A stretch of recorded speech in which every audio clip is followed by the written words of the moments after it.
Hello students, मैं सुधा स्वागत करती हूँ आप सबका आपके अपने चैनल तैयारी ऑनलाइन में। आज हम डिस्कस करने जा रहे हैं worksheet number 38। Worksheet number 38 class 10th का वर्कशीट है और यह वर्कशीट है 30 सितंबर 2020 का। आज का हमारा टॉपिक है कन्यादान। तो चलिए स्टार्ट करते हैं वर्कशीट नंबर 38। अगर आप हमारे चैनल पर नए हैं तो आप हमारे चैनल को सब्सक्राइब कर लें, वीडियो को लाइक करें और अपने दोस्तों के साथ शेयर अवश्य करें ताकि उन्हें भी हमारी वीडियो से वर्कशीट को सॉल्व करने में हेल्प मिल सके। तो चलिए बच्चों स्टार्ट करते हैं worksheet number 38। Worksheet number 38 Hindi का वर्कशीट है और आज का हमारा टॉपिक कन्यादान है।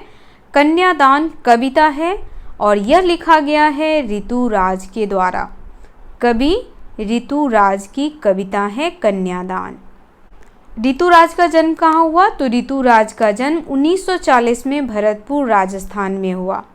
इनके द्वारा अनेक कविता संग्रह लिखे गए हैं, जिसमें एक मरणधर्मा और अन्य।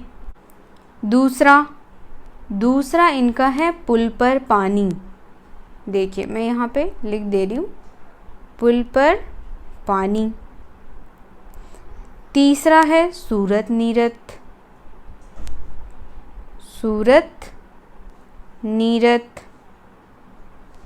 चौथा है लीला मुखारबिंद। बच्चों, ऋतुराज की कविता दैनिक जीवन के अनुभव का यथार्थ है। यथार्थ कहने का अर्थ है दिन प्रतिदिन होने वाली घटनाओं पर आधारित। तो यह जो भी कविताएं लिखते थे वह दैनिक जीवन के अनुभव पर ही लिखा करते थे।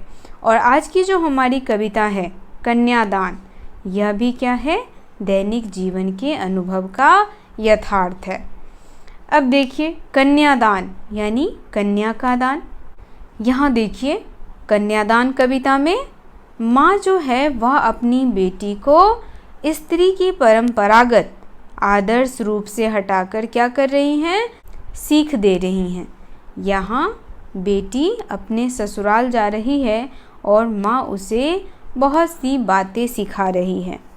कन्यादान प्रथम भाग है। यह कवि हैं ऋतुराज। कन्यादान का प्रथम भाग आज हम पढ़ेंगे, जो लिखा गया है किसके द्वारा? कवि ऋतुराज के द्वारा। बच्चों, यह कविता बहुत ही मार्मिक है। इस कविता में माँ अपनी बेटी को उस यथार्थ से अवगत कराती है जिससे वह अनजान रहती है। तो चलिए देखते हैं इसमें माँ उसे किस यथार्थ से अवगत कराती है। कितना प्रामाणिक था उसका दुख, लड़की को दान में देते वक्त, जैसे वही उसकी अंतिम पूंजी हो। अब यहाँ देखिए कवि कहते हैं कि अपनी लड़की, अपनी बेटी को जब माँ क्या करती है, किसी को देती है यानी किसी को सौंपती है। जब लड़की की शादी होती है तब माँ बाप क्या करते हैं? अपनी लड़की का कन्यादान करते हैं। उस वक्त उस माता का दुख बड़ा ही स्वाभाविक होता है। कैसे स्वाभाविक होता है? हर माता को यह लगता है कि उसके जीवन की आखिरी जमा पूंजी भी उससे दूर जा रही है, क्योंकि वह अपनी बेटी से बहुत प्यार करती है। लेकिन हमारा समाज ऐसा है जिसमें शादी के बाद बेटियों को दूसरे घर जाना होता है और उस घर को संभालना होता है। और यहाँ देखिए माँ भी उसे दूसरे घर में किस तरह से अपने जीवन को जीना है उसकी सीख दे रही है। ये माँ कहती हैं कि उन्होंने बड़े ही लाड़ प्यार से अपनी बेटी को क्या किया है? पाला है और पाल पोस कर बड़ा किया है। आखिर अपनी बेटी के साथ ही तो उन्होंने अपने सुख दुख बांटे हैं, वही तो उनके जीवन की पूंजी है। पूंजी कहने का अर्थ है बच्चों संपत्ति। यहाँ पर बेटी को क्या कहा गया है? माँ की एकमात्र संपत्ति है। प्रामाणिक शब्द का अर्थ होता है प्रमाणों से सिद्ध, यानी जो बातें सदियों से चली आ रही है, यानी जो प्रथाएं सदियों से चली आ रही है उसे कहा जाता है प्रामाणिक। लड़की अभी सयानी नहीं थी, अभी इतनी भोली सरल थी कि उसे सुख का आभास तो होता था लेकिन दुख वांछना नहीं आता था। अब यहाँ देखिए, लड़की अभी सयानी नहीं थी। यहाँ बच्चों सयानी शब्द का अर्थ होता है समझदार।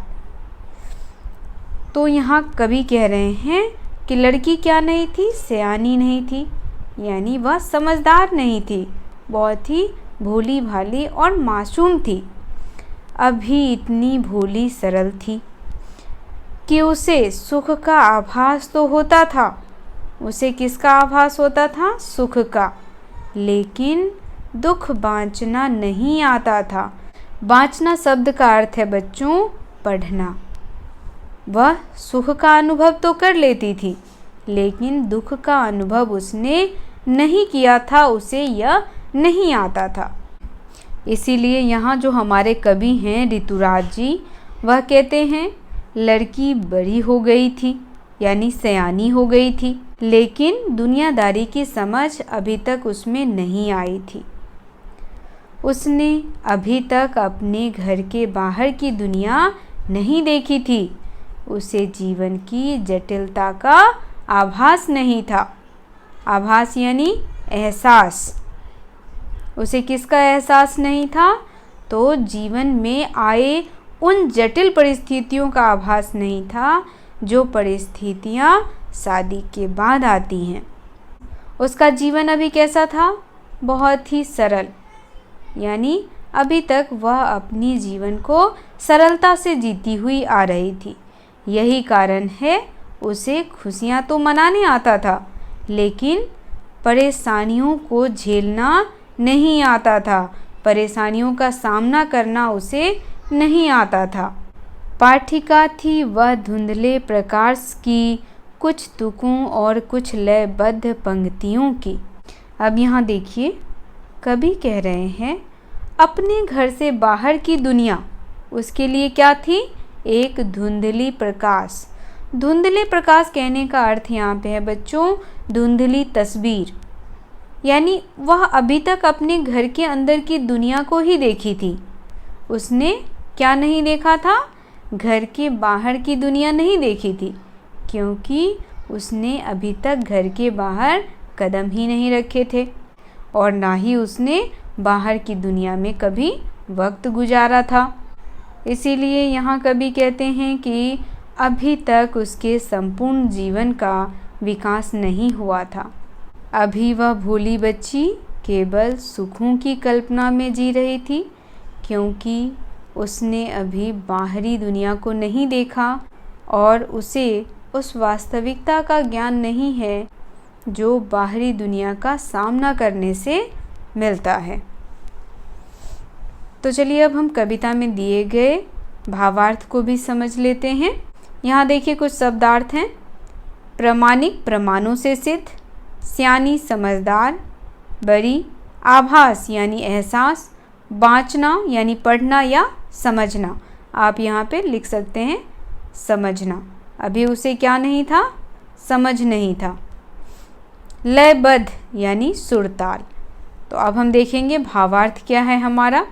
यहाँ देखिए, प्रस्तुत पंक्ति में कवि ऋतुराज कहते हैं कि अपनी लड़की का कन्यादान अर्थात शादी के बाद विदा करते वक्त किसी माता का दुख बड़ा ही स्वाभाविक होता है।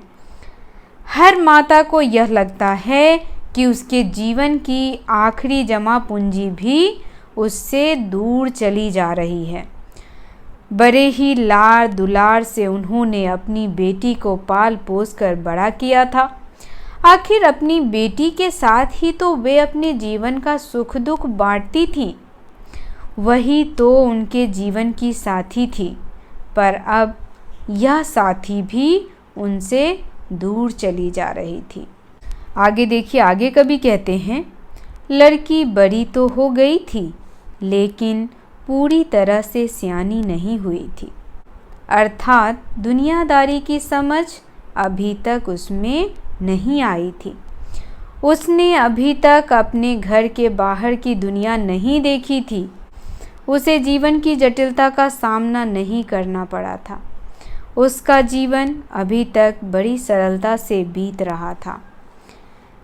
यही कारण है कि उसे खुशियाँ मनाना तो आता था, लेकिन परेशानियों का सामना कैसे किया जाए ये अभी तक नहीं पता था। किसे नहीं पता था बच्चों? तो उस बेटी को जिसका कन्यादान उसकी माँ ने किया था। अपने घर के बाहर की दुनिया उसके लिए एक धुंधली तस्वीर थी जिसे वह कभी ठीक से देख नहीं पाई थी। जब तक कोई व्यक्ति घर से बाहर कदम न रखे, बाहर की दुनिया में वक्त न गुजारे, तब तक उसका संपूर्ण रूप से विकास नहीं हो सकता। इसीलिए अभी वह भोली लड़की सुखों की कल्पना में जी रही थी। तो बच्चों, यह था इस कविता का भावार्थ। मुझे आशा है आप भावार्थ अच्छे से समझ गए होंगे। चलिए अब इसमें दिए गए प्रश्न उत्तर को भी देख लेते हैं। पहला प्रश्न हमारा है, माँ को अपनी बेटी अंतिम पूंजी क्यों लग रही थी? सोचकर बताइए। अब देखिए, प्रश्न नंबर पहले का उत्तर हमारे भावार्थ में ही है। आप यहाँ से लिख सकते हैं उसका उत्तर। माँ को अपनी बेटी अंतिम पूंजी इसलिए लग रही थी क्योंकि वह अपनी बेटी के साथ ही तो अपने जीवन का सुख दुख बांटती थी। वही तो उसके जीवन की साथी थी। इसीलिए माँ को उसकी बेटी उसके लिए पूंजी लग रही थी। तो प्रश्न संख्या 1 का उत्तर आप यहाँ से नोट कर सकते हैं। चलिए दूसरा प्रश्न देखते हैं। दूसरा प्रश्न हमारा है, आपके विचार से लड़की को दुख बांचना क्यों नहीं आता होगा? तो बच्चों, लड़की को दुख बांचना इसलिए नहीं आता है क्योंकि वह अपने घर के अंदर की दुनिया से ही अवगत थी। उसने अभी तक बाहरी दुनिया को नहीं देखा है। बाहरी दुनिया कहने का अर्थ है बच्चों, उसने अभी तक जितनी ज़िंदगी जी है वह अपने माता पिता भाई बहन के लाड़ प्यार में जिया है। उसने अभी बाहरी दुनिया कहने का अर्थ है वह जहाँ जा रही है, जिसके साथ जा रही है, वहाँ की दुनिया, वहाँ की परिस्थिति कुछ अलग होगी। इसीलिए लड़की को क्या नहीं आता? दुख बांचना नहीं आता। तो बच्चों यहाँ देखिए, प्रश्न संख्या 2 का उत्तर हम इस तरह से लिख सकते हैं। हमारे विचार से लड़की को दुख बांचना इसलिए नहीं आता क्योंकि उसने अभी तक अपने घर के बाहर की दुनिया नहीं देखी थी। उसे जीवन की जटिलता का सामना नहीं करना पड़ा था। उसका जीवन अभी तक बड़ी सरलता से बीत रहा था। यही कारण है कि उसे खुशियां मनाना तो आता था, लेकिन दुख बांचना नहीं आता था। तो यह है प्रश्न संख्या 2 का आंसर। आप यहाँ से प्रश्न संख्या 2 का आंसर नोट डाउन कर सकते हैं। तो चलिए बच्चों, तीसरा प्रश्न देखते हैं। तीसरा प्रश्न हमारा है, आपकी दृष्टि में कन्या के साथ दान की बात करना कहाँ तक उचित है? तर्क दीजिए। तो बच्चों, सबसे पहली बात यह है कि कन्या का दान करना जो है वह हमारी दृष्टि से क्या है? अनुचित है। क्यों अनुचित है? क्योंकि दान जो है वह निर्जीव वस्तुओं का किया जाता है।